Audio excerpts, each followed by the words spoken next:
Namaste. My name is Kirti, and on behalf of Himalayan Yoga Association, I welcome you all to this online teacher training course. I am a teacher here at Himalayan Yoga Association, and I will be taking you through the concepts and details of the human body and yoga altogether. Let's hope you enjoy this course. Let's start. Namaste and welcome back to the online yoga teacher training course. In the previous session, we discussed the different types of muscles present inside the human body. In today's session, we are going to discuss the different properties of the striated or the skeletal muscles present inside the human body. But before we do that, as per tradition, I need you to please come and chant with me the Gayatri Mantra before beginning the class. So, adopt any meditative posture, whether you're sitting on a chair or on the yoga mat itself. Adopt the lotus pose or the easy pose, or simply keep your spine straight. Activate chin mudra by joining your index finger with your thumb, flaring the rest of the fingers away. Close your eyes and bring your complete awareness and attention to your breath. Observe how the breath changes, different things, different movements happen because of simple inhalations and simple exhalations. There is a reason why the breath is referred to as the carrier of prana, because it automatically makes a lot of functions happen inside your body. The prana, as a life giver, makes so many things take place inside the body. If there was no breath, the prana would not be able to enter the body at all. So appreciate your breath and pay some tribute to it by just observing it for a few moments. Observe the effect it leaves on your mind and your body. Slow inhalations and slow exhalations.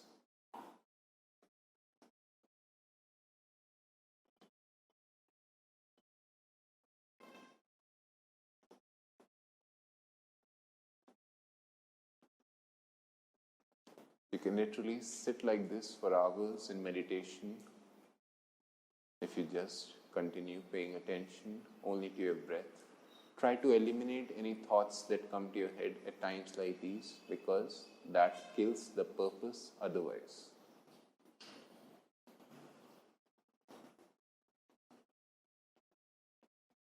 Now, without opening your eyes, slowly bring your hands together and fold your palms in Namaskara Sthiti. Touch the heart center with the back of your thumbs, and if you know the mantra, you can chant it with me. Otherwise, you can always repeat it afterwards. Slowly breathe in. Om Bhur Bhuva Swaha Tat Savitur Varenyam Bhargo Devasya Dhimahi Dhiyo yo na prachodayat.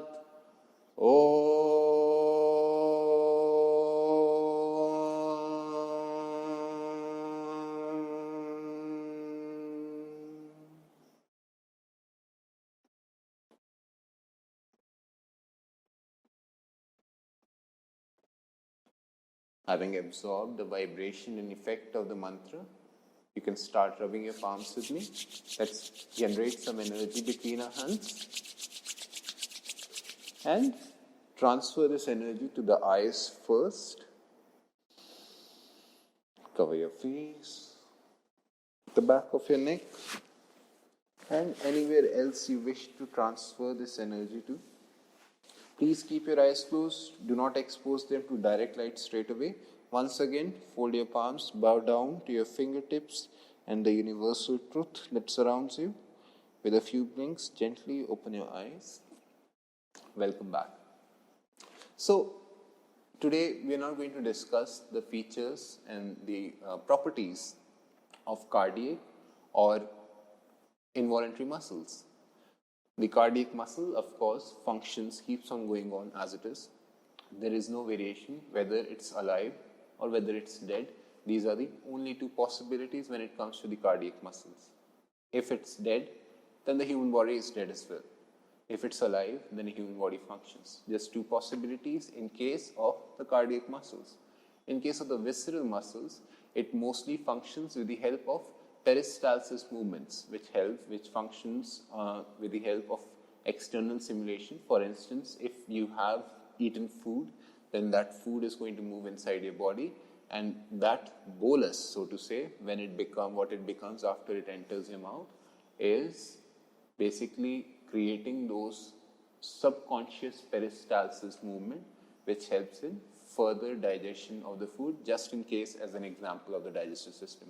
Other aspects of the human body, other portions of the human body also work with the help of peristalsis, but we're not going to discuss that in this video. What we are going to discuss is the aspect which you are going to work with most as yoga teachers, as human beings which are able to control the aspect of the muscular system, which means the striated, voluntary, or the skeletal muscles. The skeletal muscles are, like I told you, is the set of muscles which cover the entire human body, and these are the muscles which are responsible for making the movements happen inside the body. These muscles, they have their own different properties as well. The ones which we are going to discuss today are mentioned right here. Each one of these muscles is individually excitable, externally or internally. For example, what I'm trying to say is that these voluntary muscles can be excited individually by external stimulation or mental stimulation as well. By just thinking about a muscle, you can immediately pump up a single set of different muscles coming together. That, for example, take the example of the bicep. You can immediately pump your bicep by just thinking about it. That means individual excitability or contractibility. In other ways, what we can say is that external stimulation, for instance, a single drop of cold water on a very hot day or on a very cold day has the potential to excite the various muscles that surround the area where the drop of water has stopped on your body. That is called excitability, and that is external stimulation, a property of voluntary muscles in itself. Now, I do not know if it's the same case in case of the visceral muscles, because these visceral muscles or smooth muscles, they exist on the deeper level of the human body, and therefore external stimulation is not possible in those cases. The second possibility, which is quite similar to excitability, is irritability. The same way these muscles can be excited externally, they can also be irritated externally. Now, depending on what you actually enjoy, so to say, different people have different things that they enjoy that happen to them. Different folks for different strokes. Similarly, if someone enjoys having extremely cold drops of water, as I gave an example in case of excitability, somebody who does not really enjoy them is irritated by this response, and those muscles, they get irritated that surround the area where the cold water drop has touched your body. Or let's take another example. If somehow you put your hand on fire, immediately your hand will start feeling the sensation that something is burning in a certain part of your body which is exposed to that fire. That is an example of irritability. A surrounding set of muscles will immediately get irritated because of external stimulation, and you do not need to consciously, or you do not really have conscious control over it, despite of the fact that these are voluntary muscles. The third possibility, the third property in case of striated muscles is contractibility. Now, remember I told you that muscles are only able to contract. There is no pushing, you cannot do anything. Anytime you feel an expansion happening in case of the muscles, that is because of the combination that these two muscles create with each other. That means the combination of agonist and antagonist muscles. We are going to discuss that in another video, in the next video. But for now, what you need to realize is that muscles, they only have the possibility of contracting. That means pulling things towards them. That is everything about the voluntary muscles, about all the muscles that run throughout the body. Yes, they can be extended, of course, but then again, they're working in groups or pairs. That means if one muscle is active, then the other muscle is supporting it, and that is how it ends up extending. This whole concept I will help you understand in the next video.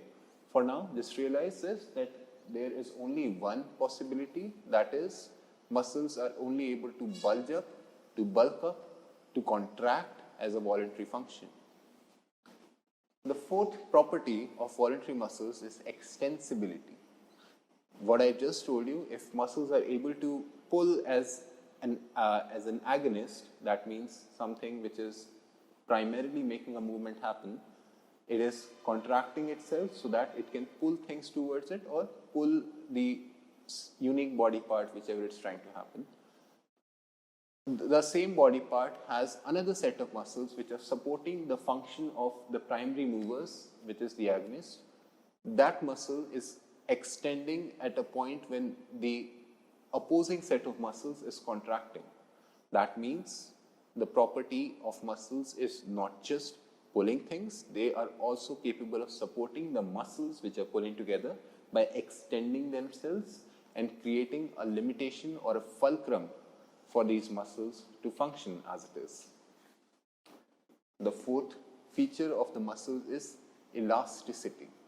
Elasticity basically is a combination of contractibility and extensibility. In other words, any muscle which is able to extend or contract, which is able to grow smaller in size when it comes to contractibility or grow larger in size when it comes to extensibility, is able to come back to its natural medium size whenever the conscious function of that particular muscle has stopped happening.